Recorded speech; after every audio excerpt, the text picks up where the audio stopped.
રમત રમવાની છે. રમતનું નામ છે કાગડો અને કાબર.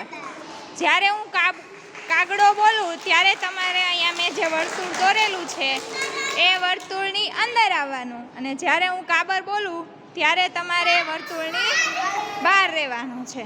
બરાબર? સમજાઈ ગયું? જે બહારની જગ્યાએ અંદર આવી જશે એ આઉટ, અને જે કાગડો બોલું ત્યારે તમે અંદરની જગ્યાએ બહાર હશો તો પણ આઉટ. ખબર પડી ગઈ? ચાલો.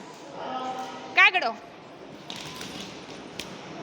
કાબર, કાગડો, કાબર, કાબર. આવું ઉર્વી, આવું કાબર, આવું કાગડો, કાબર, કાગડો, કાબર, કાગડો, કાબર, કાગડો, કાબર, કાગડો, કાબર, કાબર.